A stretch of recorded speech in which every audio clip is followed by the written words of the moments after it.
Our panelists come to us from near and from far, and we're so grateful to have them. I'm going to ask them each to introduce themselves, and then we'll get started with the questions after that. So, Willie, if you want to start right here. Good afternoon. My name is Willie Epps. I am head of litigation at Edward Jones, a financial services firm operating in all 50 states and throughout Canada. We've got about 14,000 financial advisors, manage about $1 trillion now. I have been at Edward Jones about 2.5 years, really enjoying it. Before joining Edward Jones, I was a partner at 2 incredible law firms, most recently Dowd Bennett in St. Louis, where I was raised, and before that at Shook, Hardy & Bacon, Kansas City office. And I see some current Shook lawyers here as well as some alums, and it's a pleasure to be here. Good afternoon. My name is Mark Young. I am a Bostonian. I've worked wicked hard to lose my accent. I know that I'm in an interesting part of the country. So it's, in all seriousness, it's terrific to be here. I run a market research-driven consultancy that works with law firms and in-house legal departments, helping them craft and sustain client development strategies. By way of background, I have been a part of the legal industry for the last 30 years, serving as a law firm partner, a corporate general counsel, and an advisor to a number of different law firms throughout the country. So great to be here.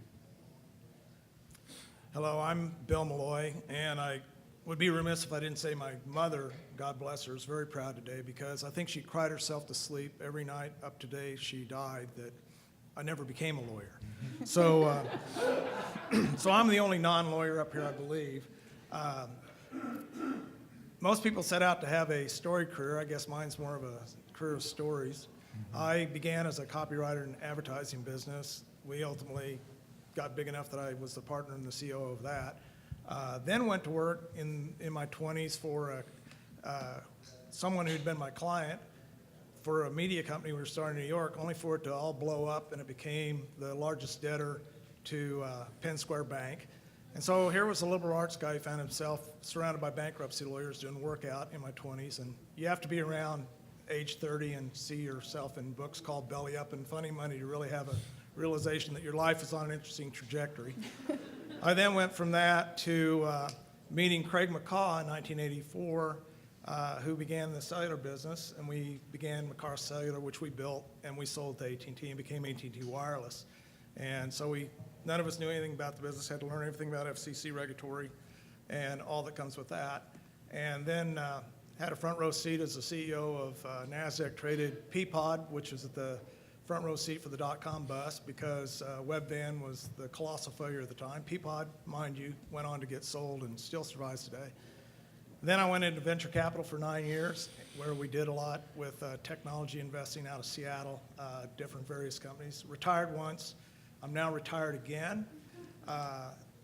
My one time to come out, I came back actually here in Kansas City as Sprint was in dire straits, and we had to figure out what to do with it. And we got it to a point where we got it sold to SoftBank Capital, and I was heading up all the marketing functions for that. So that's my short story.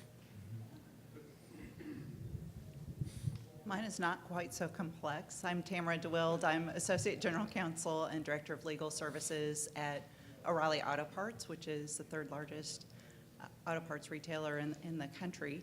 I was in private practice for 13 years, handling a number of different types of litigation. For the past 8 years, I have managed the labor and employment work at O'Reilly Auto Parts. We are currently in 48 states and have about 74,000 plus team members in the stores, distribution centers, and corporate offices.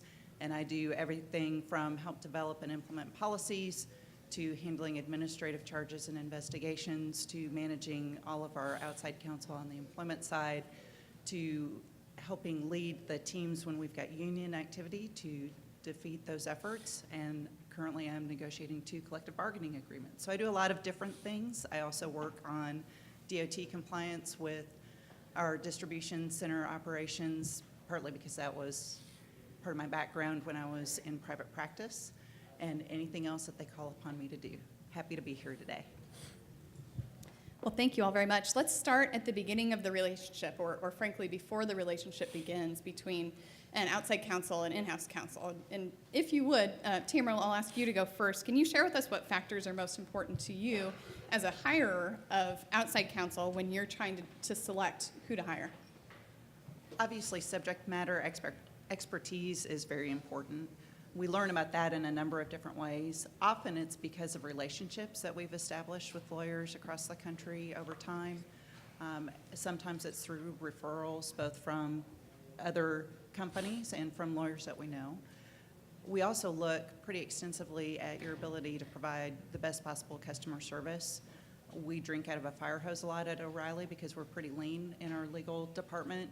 And so we have guidelines. We expect folks to adhere to them, not because we're sticklers, but because it's a necessity for us.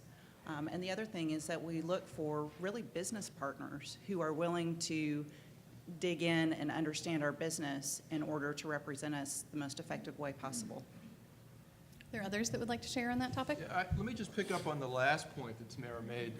That sort of digging in and understanding the business. I think you're going to hear a recurring theme over the next few minutes about the importance of that.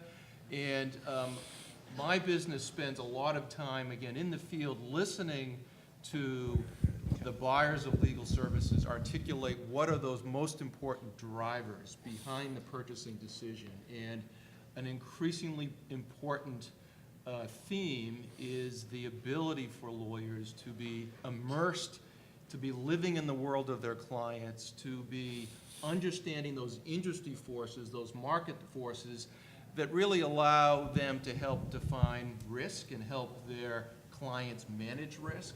So there is no substitute, in my mind, in both sort of what the research shows, for not only having that industry insight and knowing the business operational priorities, but demonstrating to your clients that you have that insight. What we hear often, I think, as outside lawyers is that relationships are sort of where it's at, right? That's oftentimes that first foot in the door is the relationship you might have with someone. If that's true, and feel free, please, to disagree with me if that's not been the case in your experience, how can lawyers best develop those relationships with decision makers? Willie? Yeah, it is all about relationships. Where do I start? First, I think some of the more successful rainmakers in private practice are lawyers that touch us a lot. That's whether it's phone calls periodically to let us know what's going on in our industry, whether it's email traffic, whether I've gotten sued in Wyoming and you send me the complaint before I'm served. That's always appreciated and helps me get up to speed before my general counsel is aware we've been sued in Wyoming. The touches really, really matter. Coming to town to visit with me and my team, whether it's over dinner, lunch, or in a conference room for an hour or so doing a dog and pony show, that stuff matters. That's building the relationship. I'd also say that being excellent at what you do matters a great deal. That subject matter expertise will get you to the top of our list of outside counsel to go to. And finally, I will say, being nice to your fellow colleagues, other lawyers in the community, so important. I think about, I have a mentor who is a retired Air Force colonel. I started my career Air Force JAG. Had a colonel got me active on day one in the American Bar Association and the National Bar Association. And there I am, a military officer, meeting a lot of lawyers across the country in private practice. I can't do anything for them. They can't do anything for me. But what we did, we formed relationships, friendships. And lo and behold, fast forward, 20 years down the road, there are lawyers who I literally got to know and like because of who they are, not what they were doing. They got to know me and like me for who I am and not what I was doing. And it's an immense pleasure to work with many of them across the country now in a professional capacity. Some had already been doing work for Edward Jones. Others are new because of our relationship. I reached out. I think some rainmakers are very, very good at being in touch with someone who has the kind of title I currently have. as one of my colleagues who heads up our regulatory group says, Willie, you're like the prettiest girl at prom. Everyone wants to be your friend. And I love to tell Dave, hey, Dave, I've been at this thing for 22 years. I don't need any new friends. I kind of know who my friends are. And I really mean that. I do know who my friends are. I don't mix it up because one day I may not have the title head of litigation, and many of those same people who call me regularly, take me out to lunch or dinner, won't think about me if I don't have the title head of litigation. And so I like to think about the people who are in touch with me, who will call me if I'm unemployed and destitute. Because it can happen. True story. One of my best friends from law school was general counsel of a major northeastern company. That Thursday, a couple of years ago, he was at a conference of fancy general counsel, and he and some of his colleagues were asked to go over to the New York Stock Exchange and ring the bell. My buddy was the youngest in the group, and when they were walking up the stairs to go open up the stock market, and by the way, he texted me, hey, Epps, you gotta watch me on CNBC. I'm ringing the bell. I'm like, yeah, whatever. And he really was ringing the bell. So my buddy was in the middle ringing the bell. Monday morning, he's sitting down with his CEO, and they're talking about the 5-year plan, what they want to accomplish. And near the end of the meeting, she turned to him and said, you've known for a while I've wanted gray hair in the seat you're in, and you've done a really good job, but I think I want to go a different direction. Here's your package. Ouch. He was let go. There is a lawyer, a nameless lawyer, who practices in Kansas City, a nationally known labor and employment expert, who formed quite the friendship with my buddy. When he was unemployed, he would check in once every 2 weeks. How's the search going? Here's a job opportunity I've learned about. You should pursue it. I mean, literally, every 2 weeks, checking in, what can he do to be helpful?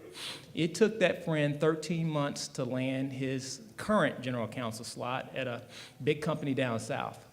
And for labor and employment, who do you think my friend uses for all his labor and employment work? It's that one lawyer, one labor and employment lawyer who kept reaching out during his time of need. As that friend says, when he's got the general counsel job, he doesn't need any friends. There's plenty of people surrounding him.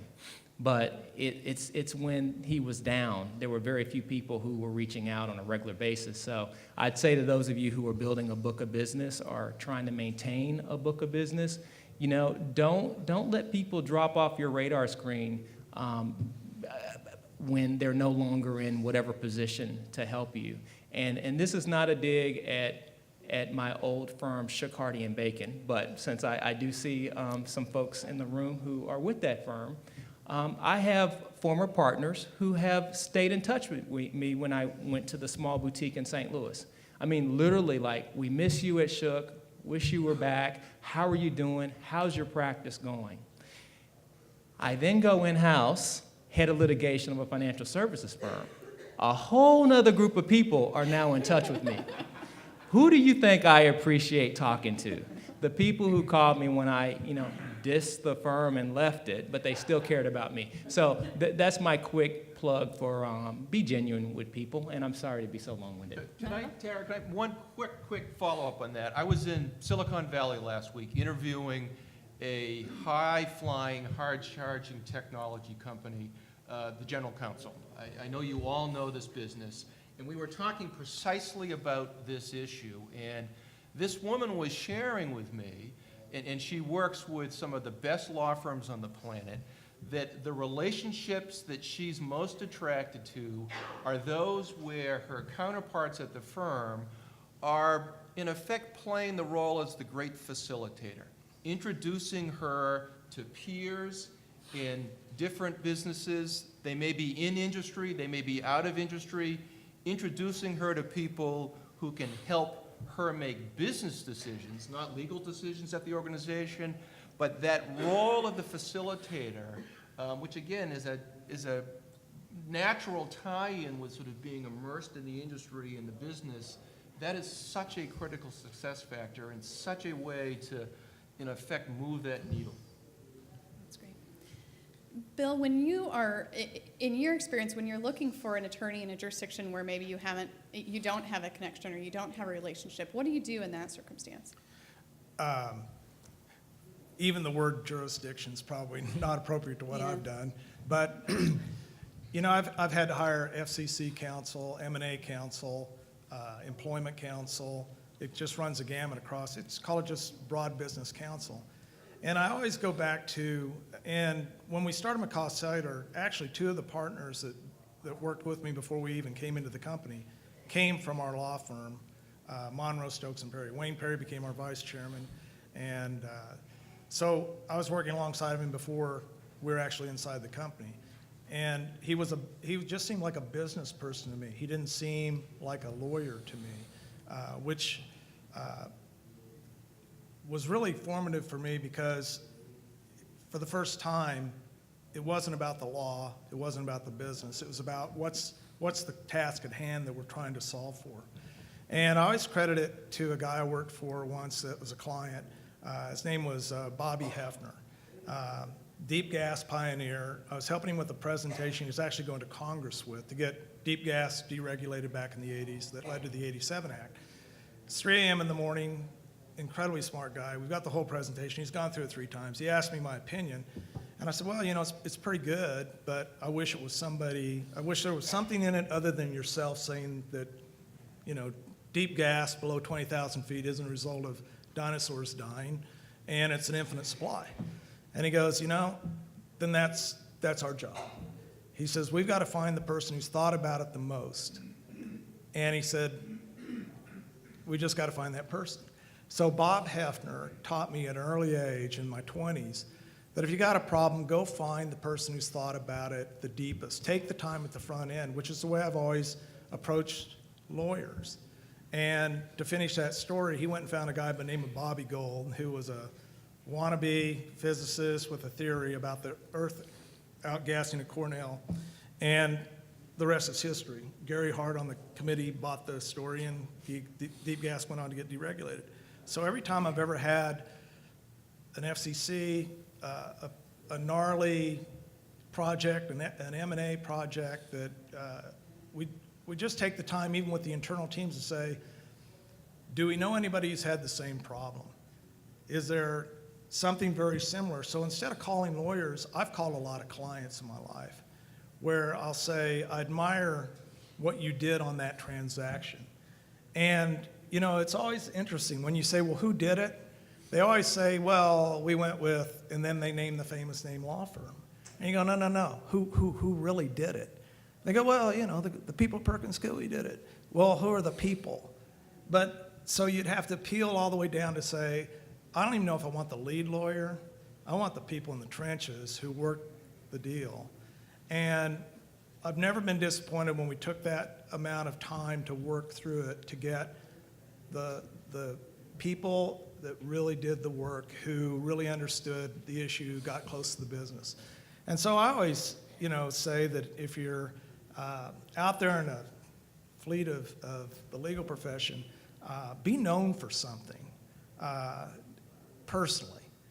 And I guess it's the old journalist in me that I probably read more than any about legal matters or how they affect business, or when I see a regulatory thing happen, and even now I'm still a student of all things FCC, when I see something kind of move through, and I know the people who are lawyering for Comcast or for Time Warner, or I still kind of do the back study to say, anytime I'm around a network, you know, who's lawyering that thing? Do they really think they'll get that through, you know, that commission? Or so it comes down to if I were where you were, and I'd try to always elevate my work so people knew the work I was doing, so that people in business can spot it.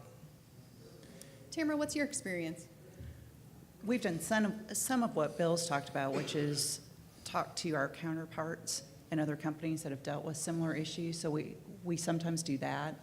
A lot of times what I will do, because I work in 48 states, if we're facing an issue in a state that we haven't had a lot of litigation or that sort of issue, I'll call lawyers in other areas of the country and say, hey, do you know someone in Idaho or in Louisiana who is really good at addressing this type of litigation.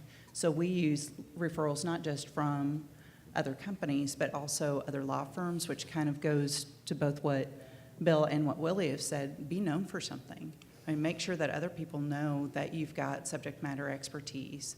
Another thing that we do, we work with a lot of individual law firms, but we also work with Alpha International, which is a law firm association. So if you want to be known for something, frequently, if you want to be on the speakers panel at those sorts of events, whether it's Alpha or DRI or ABA or whatever, so that clients that come to those events can see that you do have subject matter expertise. The other thing that I would say is we hire the lawyer. We don't hire the law firm. We've had some firms that there are lawyers in one office that have done great work for us, and we will use them for as long as we have business for them.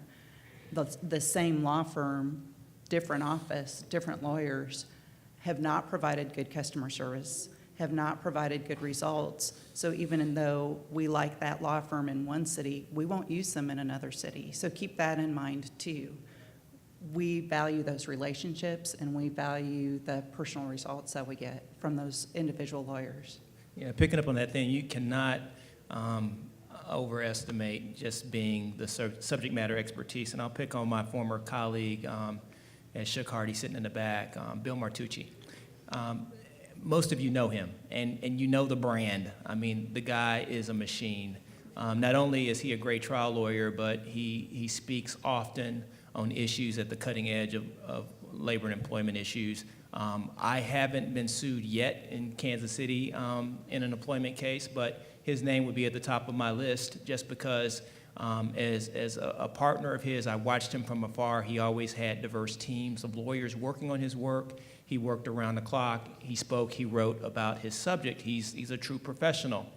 About 3 weeks into my time at Edward Jones, I got sued out in Denver, Colorado in federal court in an employment case. And I immediately thought about another person I had worked with at Shook Hardy and Bacon who had left, a guy named Stacy Campbell.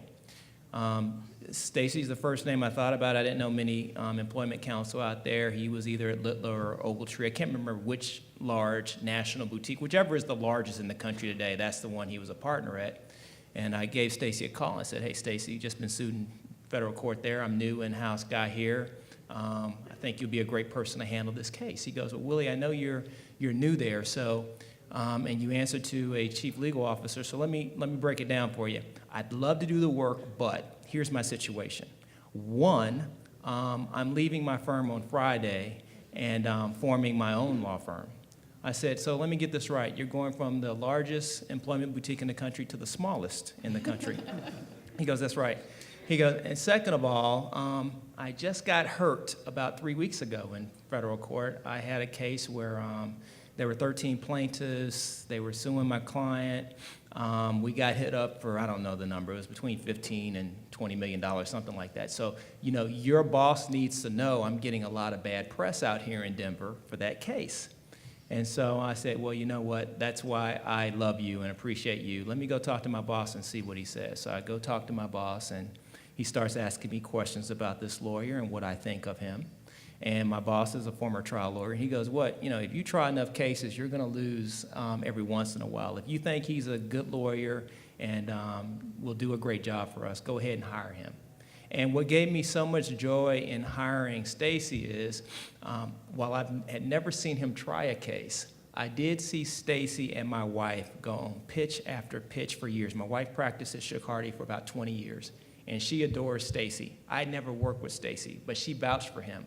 Relationships, relationships, relationships. If that guy had not been so good to my wife, I maybe would not have thought about him out in Denver.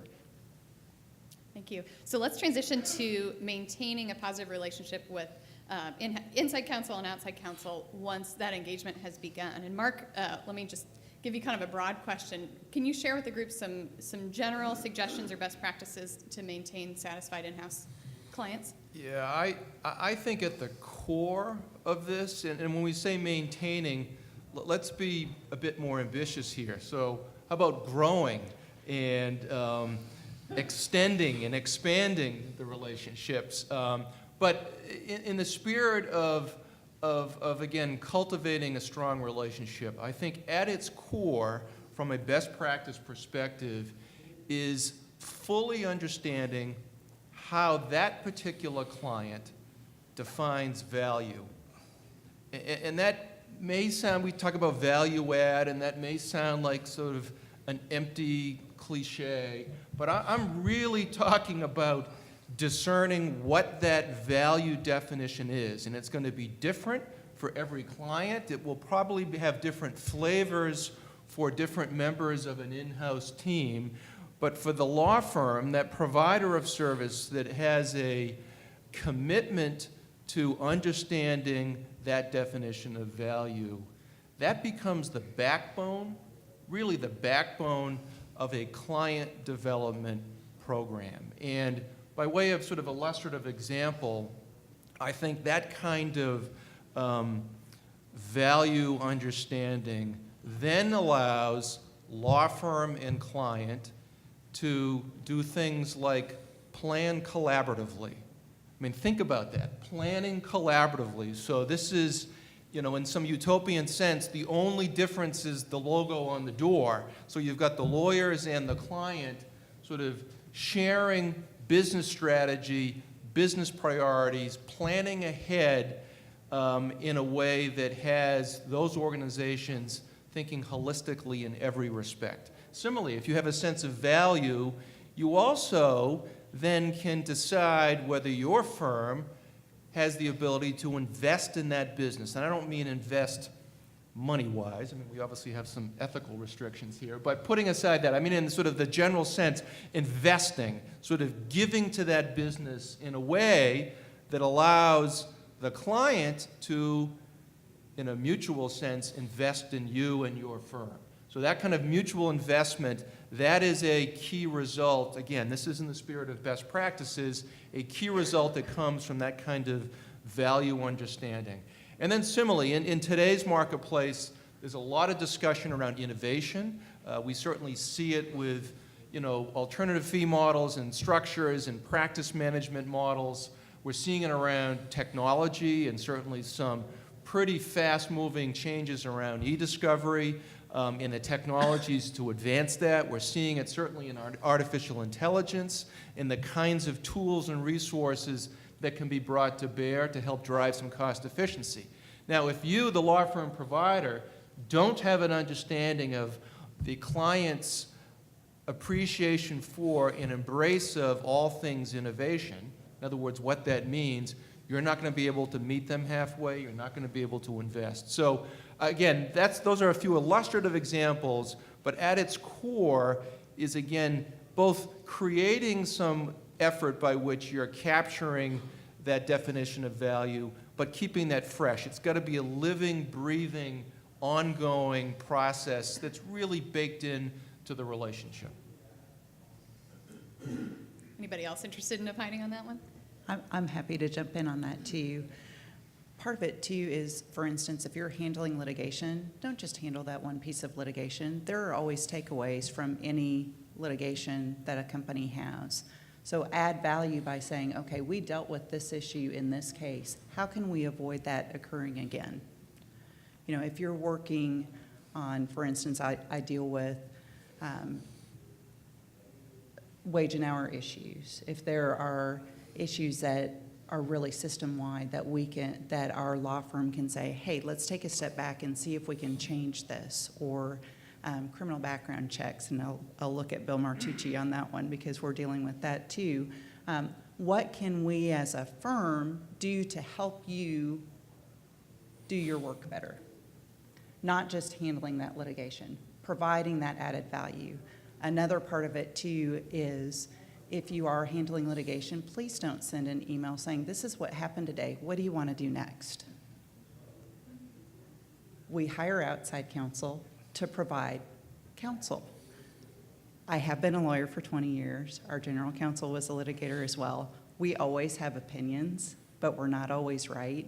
And part of the reason that we have outside counsel is to provide added value by giving us their opinion on what the various paths are and what they recommend. So keep that in mind as well. I would add that being responsive is key. The only reason why I'm calling is because my general counsel has just popped into my office to ask me a question about something that you know about. And if I can't reach you, I can't convey a quick answer. And the only reason why my general counsel has walked into my office is because somebody on our executive committee, our management committee, has asked him about a piece of litigation that you might be handling for us. So being responsive is key. Second, quality work product. You're all busy. You service lots of different clients. There's always demands. But giving us a quality work product each time, it really matters. And learning our culture also. Sometimes we can be demanding as a firm working with outside lawyers, and in terms of when we want a draft of something so that we internally can review and then get it back to you so you can make sure it's great. Yeah, sending us a draft of something that's going to be filed with the court the next day doesn't really work in my world. You know, we need lead time. So some of the basics that you've known about your whole career really do matter in keeping the relationship what it is. And the last thing I'll say about that is even as head of litigation, or if your title is associate general counsel or assistant general counsel, there's always that food chain. So even if you've got the great relationship with someone who is lower ranked in the organization, you know, you always have to remember that those individuals are responsible to somebody else. It's the terminology we use in our culture. In the real world, you always have a boss. And so if the boss isn't happy, you may not get to continue to represent the company. So just never lose sight of those issues that exist for us in-house lawyers. Go ahead. Well, I guess I'll give the business client perspective on this because I've heard pieces of it across the panel. I think the one thing whether we were using in-house counsel, because we certainly had our lawyers, then we went outside for, as I said, really point expertise on someone who knows the particular thing we're trying to accomplish deeply, is the investment piece, which is you have to invest the time to understand the client's business. And I know that you probably hear that time and again, but I've seen it so pay off because I've been at the forefront of so many things when there wasn't just a lot of FCC law one could figure out in the wonderful world of wireless and when it started as a duopoly. So regardless of who you engaged, they had to be patient enough to invest along with us to learn it, to then go to the next step. And they did very well, thank you, over the duration of decades and decades and built great practices around that expertise. Same for everything we did on the acquisition and the merger side. But I think this cultural component is key too, which is, and it goes right at the heart of, we used to have these classic sayings that I still pretty much live by. We were called McCaw Cellular, but we had two lawyers, and we called them McClaw. Because we'd say, all right, give us an opinion in about an hour, because that's how fast things are moving. Don't over-lawyer it. You know, less is more. We put a high priority on everybody being able to understand the documents. You know, one of the things I remember we even introduced was what we called, and it's probably urban mythology, but the M&M test, which if you've ever heard, you know, when big acts go to a city, you know, they'll demand that, hey, I don't want brown M&Ms in the green room. And if they find brown M&Ms in the bowl in the green room, supposedly it means that there wasn't attention to detail, so all the roadies know to check everything. Well, we would literally go with our in-house folks when we knew we wanted our business people to go thoroughly through the documents, thoroughly through the contracts, thoroughly through anything. We'd go with deliberate misspellings of the obvious stuff, like company names, you know, or to see if they read the stuff. So we don't do that at Edward Jones. That's not cool. So not cool at all. So, but I pointed out that, you know, listen to your clients, because I think some of these cultural things, whenever the firm or the counsel we had from the outside would adopt them and become one of us, as we said, we'd, you know, then be they'd say 6 months later, now we've been raised by wolves working with you people, that we would have long, you know, productive relationships that lasted based on them really understanding, investing in our business, and our doing the same, leaning in hard on them to help them do their best work. Tara, can I pick up on a nuance that I heard both Tamara and Willie's comments? the phrase client development, and again, that's often sort of a law firm-centric phrase that, you know, especially when some firms think possessively of their clients, which is the inverse of what it should be. But the folks who are in-house, and I'm hearing this with increased vigor, they are challenged with their own client development. And you talked about sort of the boss and sort of having the ability to sort of support the boss in whatever the environment is, but increasingly beyond the need to provide those world-class legal services in-house, in-house lawyers are really struggling with the pressures put on them to be better client developers with respect to their own internal constituencies. That is an opportunity for law firms that understand that to help those folks be better client developers, to give them proactively and in a sustained fashion some insight, perspective that helps those folks do a better job, again, internally. I was in Philadelphia a couple of weeks ago doing an interview, and the head of litigation, actually, in a large in-house department, said to me that management says to her almost every day, you know, there's no law that we have to have an in-house legal department. And now sort of, she takes that as something of perhaps a veiled threat, but it's a real world pressure. And literally, she says, I go home at night and I worry about how I am going to be providing more value to those internal clients of mine. So a nuance that I think is really important and also opportunity-filled. Thank you for that. So let me transition to our third topic, and then we'll have time, I hope, for just a couple of questions from the audience, and that is for the ending of the relationship. Surely, or I would guess that many of you have had an opportunity where you've needed to end a relationship with outside counsel, or something has occurred that has led you to make a different choice. What can you share with our group about that experience? What's likely to persuade you to look elsewhere the next time around? At Jones, we have a no-jerk rule, and we tend to not work with lawyers who are not nice people. They're not nice to whether you're in-house counsel. They're not nice to adversaries. I've been fortunate to work with a lot of wonderful lawyers so far in-house. I've only had to let go a couple of lawyers. The first one gave me great joy.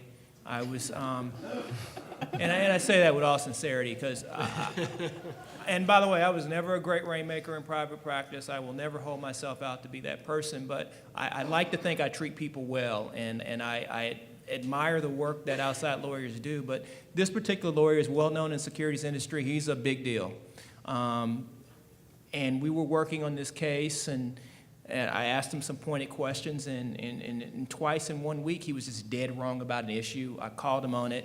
I actually got a second opinion since I was new to the securities industry. Maybe I'm missing something, and another hotshot lawyer confirmed, no, Willie, you got that one right. And he was just so dismissive. He hadn't met me in person. Older, white male, gray hair, again, the man in this space. And then I had to, march delicately. I talked to somebody, said, hey, I want to let go of this lawyer. I just don't know the relationships. How close is he to the ultimate boss? And he goes, I think they're pretty close. So I had a very uncomfortable conversation with my leader at that point. And I said, hey, here's what's happened with a friend of yours, and I'm offended by it. And I think he's brushing me aside, and he's just brash and thinks he's always right, and he's dead wrong about these two issues that's important to the case. And this was early on. My boss just looked at me and said, if you think he needs to go, he's out of here. And he's been doing work for us a decade. But if you don't think he's the right fit, I said, he's not the right fit. The second lawyer that I have had to let go is someone I never worked with personally, but he's somebody my team just kept complaining about working with. His bills were larger than they needed to be. Secondly, when we push back on something minor, travel-related billing that we don't pay for at my firm, we don't pay for travel, he pushed back and said, nope, you asked me to do this the day before. I had an associate drive 5 hours round trip. I want to be paid for that. And I started looking at what my firm paid him the year before in terms of total billables. I'm like, wow, he won't cut 5 hours, and we spent, he wasn't a 7-figure client, but he was a good 6-figure and mid-6. Oh, okay. And then he just, you know, I think his firm has a fiscal year end of, let's say, September 30th of the year. So we would constantly get emails in the month of September. Hey, have you taken care of these bills? Have you taken care of this thing? I'm like, wait a minute, isn't this the same guy who wouldn't cut the 5-hour travel time? And now he wants us to jump through hoops, and we're pretty good about paying on time. So anyway, that led to me having a conversation with my litigator saying, hey, do you like working with this person? And if not, I'm willing to make a move. And so we let that lawyer go. If you're nice, you do good work, you get to keep working with us. But if you're a jerk and my lawyers don't like working with you, we'll find somebody else who is just as good, who will treat us right. The applause on the other side suggests we're probably about out of time. Does anybody have a question that you'd like to ask before we close? Any final comments from our panelists? I suspect they'll all be willing to speak on a one-on-one basis afterwards if anybody has individual questions. I just have one comment. Your web pages really matter. Make sure there are no typos. Make sure you're accurately representing the kind of matters you've handled.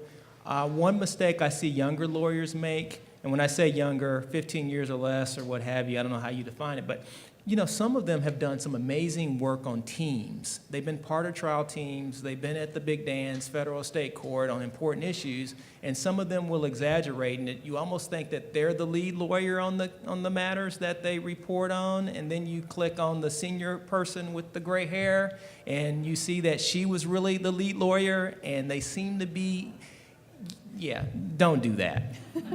Bad move, but your web pages really matter because it gives us a good sense of where your true expertise is, and you're speaking different places. Please list the speaking opportunities and what groups. All that stuff matters. It does. I just want to jump on that 1 second, and that is don't oversell, but also don't undersell. We have almost overlooked some lawyers that are very capable lawyers because they don't accurately describe their vast experience. And it's only because we happen to make a phone call to some of them that we find out about that whole other layer of experience. So you've got to be accurate both on the light side and on the heavy side if it's appropriate. Please join me in thanking our panelists.